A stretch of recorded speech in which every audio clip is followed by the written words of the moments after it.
महायुतीचे उमेदवार महादेव जानकर यांच्या प्रचारार्थ आज देशाचे पंतप्रधान नरेंद्र मोदी परभणीत येऊन गेले। त्यांनी अनेक मुद्द्यांवर इथं भाष्य केलेलं आहे, मतदारांना आवाहन केलेले आहे। आपल्यासोबत या सभेला आलेले हे वृद्ध नागरिक आहेत की ज्यांनी सभा जवळून ऐकलेली आहे, मोदींना बघितलेलं आहे।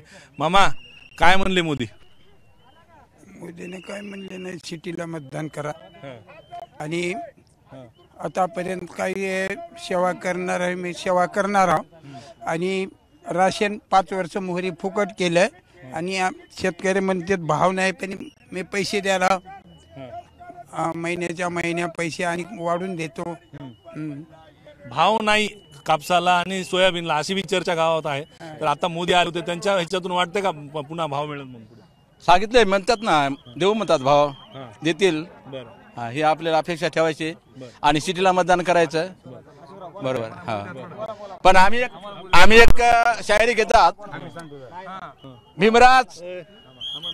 भीमराज कीर्तिमान शक्तिमान कार्यमान, भीमराव जगात आहेत म्हणून तुम्हाला आम्हाला मिळते माना, झाले असते बाबू कुत्र्यासारखे हाल, नव्हता तुम्हाला मान नव्हता आम्हाला मान, सगळा होता अपमान, अपमानाची संधी घे सोडून घे प्रेमाचा हातात राजा जन्माची साथ, आता नाही करायचा कधीच वाद, नाही करायचा कधीच वाद। त्यांनी अत्यंत चांगला मुद्दा मांडला मामा। परभणीच्या निवडणुकीमध्ये एक मोठा वाद दिसून यायला, जातीवाद वाटतंय का तुम्हाला?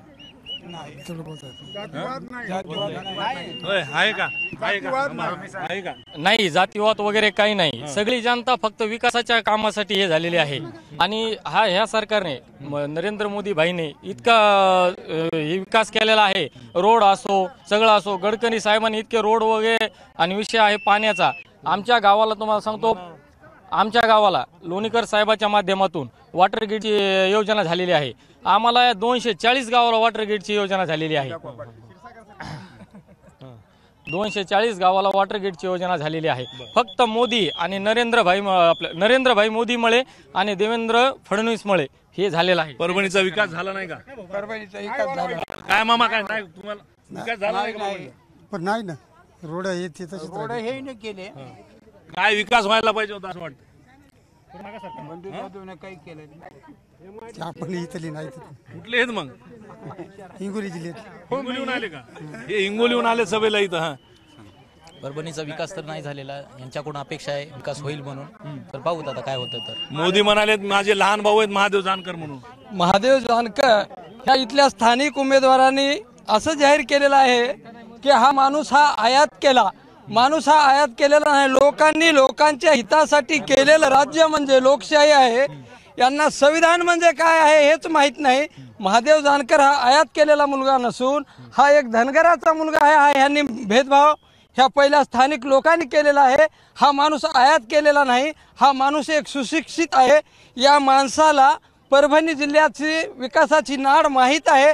हा माणूस राष्ट्रीय समाज पक्षाचा एक अध्यक्ष। विकास झाला नाही परभणीचा असं म्हणणं आहे मोदींचं। मराठवाड्याचा विकास झाला नाही, विकास झाला नाही, मागच्या सरकारने विकास अजिबातच केला नाही, म्हणून जनता सगळे आता की नाही ओबीसीची तळागाळातून की नाही सगळे विकासासाठी की नाही जानकर साहेबांना इथे की नाही बहुमताने निवडून देतील का? हा, देतील।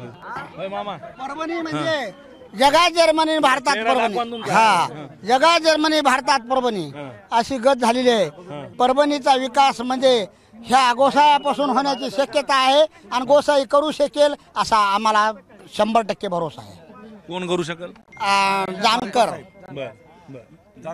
कसं 100% करू शकेल। हे कसं आहे, हे कुठली बायको नाही ना पोर नाही, हे डायरेक्ट नाही, गोसाई आहे। तर आपण बघितलं तर इथं नरेंद्र मोदी या महादेव जानकरांच्या माध्यमातून परभणीचा विकास करतील असं या सर्व आलेल्या लोकांनी सांगितलेलं आहे। कॅमेरा पर्सन धनंजय दारुंडेसह पंकज क्षीरसागर, एबीपी माझा, परभणी। एबीपी माझा, उघडा डोळे बघा नीट।